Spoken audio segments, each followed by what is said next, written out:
तो finally guys आज बिना तैयारी के बिना उसके बस छोटी सी वीडियो एक शूट करनी है। वीडियो है पेटीएम क्यों फॉल हुआ 20%। और सबसे बड़ी बात इसमें हम ये जानेंगे कि क्या यार अब पेटीएम में इन्वेस्ट करना चाहिए, शॉर्ट टर्म में जो लोग हैं उनको इन्वेस्ट करना चाहिए या फिर लॉन्ग टर्म वाले को करना चाहिए या फिर ट्रेडर को। इस बात पे आज हम पूरी वीडियो में चर्चा करेंगे, तो बहुत मज़ा आने वाला है।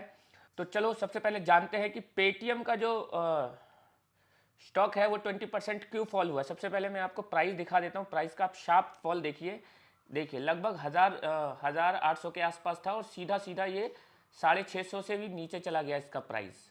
अब सडन 20% का फॉल आया, इससे पैनिक भी है मार्केट में कि यार पेटीएम शेयर का क्या किया जाए क्या ना किया जाए। तो सबसे पहले समझते हैं कि यार ये जो शार्प फॉल आया किस वजह से। देखो अभी रिसेंटली आरबीआई ने गाइडलाइंस निकाली है कि कोई भी कंपनी जो लोअर अमाउंट वाले को लोन देती है, जैसे रिटेल लोन होता है, गाड़ी लोन, फ़ोन लोन, ये छोटे छोटे जो लोन्स होते हैं जैसे क्रेडिट कार्ड लोन्स हो गए, ये सारे लोन्स बहुत तेज़ी से इंडिया के अंदर में इंक्रीज हो रहे हैं। अब इसके चक्कर में हो क्या रहा है, जो बड़ी बड़ी कंपनीज है उसमें कोई भी कंपनी ले लो, बैंक्स ले लो, एनबीएफसी ले लो या फिर पेटीएम ले लो, ये सब ज़्यादा से ज़्यादा बढ़ चढ़ कर लोन दे रही है। इससे आरबीआई को डर है कि कहीं ये बबल क्रिएट ना हो जाए। इस चक्कर में आरबीआई ने रूल निकाल दिया है कि इन लोगों को कम लोन दिया जाना चाहिए। उसके लिए इन्होंने क्या किया, जो भी बंदे ज़्यादा लोन देंगे यानी जो कंपनी ज़्यादा लोन देगी उनको ज़्यादा अमाउंट में डिपॉजिट कराना होगा। और उसके चक्कर में क्या होगा, मान लो 100 रुपये है, 100 रुपये का बैंक को लोन देना है, तो पहले क्या होता था, पहले 8 रुपये से 10 रुपये के आसपास डिपॉजिट करना होता था। अब इनको 12 रुपये या 12.5 रुपये के आसपास यानी 25% इंक्रीज हो गया है। अब इससे नुकसान क्या होता है कंपनीज को, अब 100 रुपये है, 100 रुपये में से अगर 12.5 डिपॉजिट करना होगा तो इस पर कोई भी इंटरेस्ट नहीं बनता है, इस पे कोई भी इंटरेस्ट नहीं बनता है, जिससे और जो बाकी बचे हुए पैसे पे ही इंटरेस्ट कमाया जा सकता है। तो इस चक्कर में क्या हुआ है, जितनी भी कंपनीज हैं उनको उनके शेयर प्राइसेस में देखने को फॉल मिला है, बट पेटीएम में बहुत ज़्यादा मिला है। अब इसमें हुआ क्या है, पेटीएम अब क्या कर रहा है, जो 50,000 से नीचे के लोन्स हैं उनकी संख्या वो धीरे धीरे कम कर रहा है और अपने जो लोन्स है वो बड़ी बड़ी कंपनीज में इंक्रीज करने की कोशिश कर रहा है। तो जो 20% का फॉल है उसका मेनली रीजन है आरबीआई की जो न्यू गाइडलाइंस है उसके अकॉर्डिंग। अब सवाल ये आता है कि भाई पेटीएम के अंदर क्या करें, शॉर्ट टर्म में इन्वेस्ट करें, ट्रेडिंग करें या फिर लॉन्ग टर्म में इन्वेस्ट करें। तो चलो आज हम जानते हैं। जैसा कि आप लोगों को पता है हम मोस्टली लॉन्ग टर्म के लिए एजुकेशन पर्पस वीडियो बनाते हैं, आपको हम सिखाने की कोशिश करते हैं कि how to invest in long term. तो सबसे पहले समझते हैं कि लॉन्ग टर्म में पेटीएम कैसा है। देखो भैया अपन लोग लॉन्ग टर्म इन्वेस्टर है तो सबसे पहले हम फाइनेंशियल समझते हैं, भाई कैसी है कंपनी, क्या सेल्स कर रही है क्या नहीं कर रही है। तो सबसे पहले जानते हैं कि कंपनी की हालात क्या है। सेल्स अगर 2016 से देखें, 2016 से तो इनकी सेल्स 449 से कितनी हो गई है 2023 में 6000, मतलब सेल्स में तो अच्छा खासा इंक्रीज देखने को मिल रहा है, यानी कंपनी सामान तो बेच रही है। ठीक है, अब हम आते हैं मेन चीज अपने काम की चीज पे, नेट प्रॉफिट। अब नेट प्रॉफिट 2016 में ये 1510 करोड़ के आसपास थी, लेकिन हमें ये देखने को मिल रहा है कि लगातार 7 सालों से ये प्रॉफिट में नहीं है, लगातार लॉस में है भाई साहब। अब ये प्रॉब्लम है क्योंकि हम इन्वेस्टर हैं, हमें लॉन्ग टर्म इन्वेस्ट करना है, तो हमें ऐसी कंपनी चाहिए जो लगातार प्रॉफिट जनरेट कर रही है। 1-2 साल ऊपर नीचे हो जाए चलेगा, बट हमें प्रॉफिट चाहिए।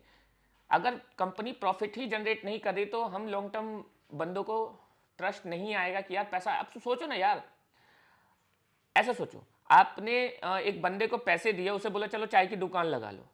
अब चाय की दुकान लगाने के लिए आपने उसको 50,000 रुपये दे दिए, ठीक, 1 साल तक उसने दुकान चलाई। अगले साल आपसे कह रहा है देखो भाई 50,000 आपने दिए थे, 10,000 का नुकसान हो गया, बचे हैं 40,000, अब इससे दुकान चल नहीं पाएगी तो आप हमें और पैसा दो।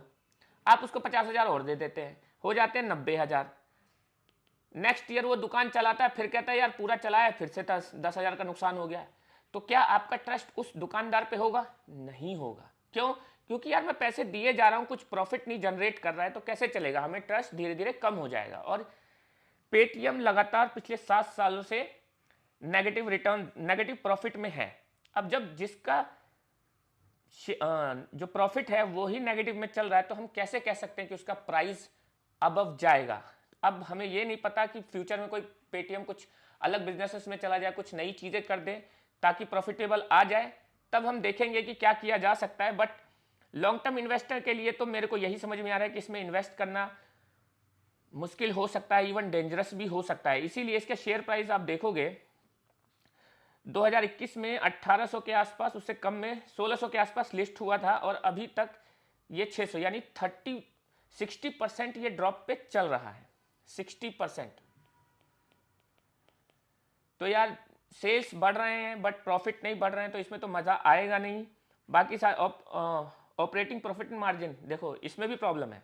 जो ऑपरेटिंग प्रॉफिट मार्जिन है वो भी लगभग 7%, यानी कि इसका मतलब ये है, ऑपरेटिंग प्रॉफिट मार्जिन का मतलब ये है, जो ओपीएम है इसका मतलब क्या है। मान लो एक बिजनेस, चाय की दुकान का जैसे एग्जांपल दिया मैंने, इस चाय की दुकान को रन करने के लिए 60,000 रुपये चाहिए। अब मैंने आपको एग्जांपल दिया था 50,000 का, आपने क्या किया, एक बंदे को 50,000 का पैसा दे दिया, ठीक। अब ये बंदे ने 1 साल रन किया और इसको 10,000 का नुकसान हो गया, तो क्या बचा, 40,000। अब 40, लेकिन इसको रन करने के लिए 50,000 ही चाहिए। तो आप समझ रहे हो, इस दुकान को चलाने के लिए 50,000 चाहिए, हमारे पास बचा है 40,000 रुपये। तो यानी कि ये दुकान रन नहीं करेगी। तो इसे ही बोलते हैं 10,000 का ओपीएम लॉस। इसका मतलब अगर आपको ये दुकान चलानी है तो इसको पैसे और देने पड़ेंगे। अब सोचो, ये जो पेटीएम कंपनी है, इस ऑपरेटिंग प्रॉफिट मार्जिन भी नहीं निकाल पा रही है, तो कैसे ये लॉन्ग टर्म में सस्टेन करेगी। तो मैं लॉन्ग टर्म इन्वेस्टर हूँ और मैं लॉन्ग टर्म इन्वेस्टिंग के ही एजुकेशन देता हूँ, वीडियो बनाता हूँ और सिखाने की कोशिश करता हूँ। तो मैं तो इसमें भाई इन्वेस्ट ना ही करने की बताऊँगा। बाकी अपनी रिसर्च ज़रूर करें, क्योंकि क्या पता कब ये ट्रांसफॉर्म हो जाए, प्रॉफिट देने लगे और अचानक से शेयर प्राइस आगे आने लगे। बात रहे शॉर्ट टर्म की, तो देखो भाई, शॉर्ट टर्म और ट्रेडर ये सब प्राइस को देख के करते हैं। तो प्राइस का अगर देखा जाए तो प्राइस में मूवमेंट हो रही है, तो अगर शॉर्ट टर्म में देखा जाए तो बाय करने का ऑप्शन हो सकता है। अगर यहाँ से ऊपर जाता है प्राइस, जो ये यहाँ से दिख रहा है 600 से, क्योंकि जा भी सकता है, अगर आप देखेंगे तो अपने लोएस्ट पे चल रहा है, तो शॉर्ट टर्म वाले कर सकते हैं। बट मैं कभी रिकमेंड नहीं करता शॉर्ट टर्म के लिए। हमेशा मैं एजुकेशन देता हूँ लॉन्ग टर्म के लिए, कि भाई लॉन्ग टर्म में हम कैसे पैसा बना सकते हैं। तो आई होप सो ये समझ में आ गया होगा ये वीडियो, कि पेटीएम में अभी फिलहाल क्या लफड़ा चल रहा है और किस वजह से प्राइस डाउन हुआ है, और लॉन्ग टर्म में हमें इन्वेस्ट करना चाहिए कि नहीं करना चाहिए। और मैं एक और चीज़ आपको सबसे पहले कहूँगा, शेयर मार्केट की नॉलेज ज़्यादा से ज़्यादा लेने की कोशिश करें, क्योंकि अगर आप ये नहीं लेते हैं तो आप कभी भी ये गेम्स कभी समझ ही नहीं पाएंगे कि कैसे कंपनीज वर्क कर रही है, कैसे प्रॉफिट कर रही है, कैसे सेल्स कर रही है, और कभी भी आप अंदाज़ा नहीं लगा पाएंगे कि किस में इन्वेस्ट करना है किस में नहीं। तो आई होप सो ये वीडियो आपको आ गया हो समझ में। कोई क्वेरी हो तो ज़रूर बताएं। Thank you so much.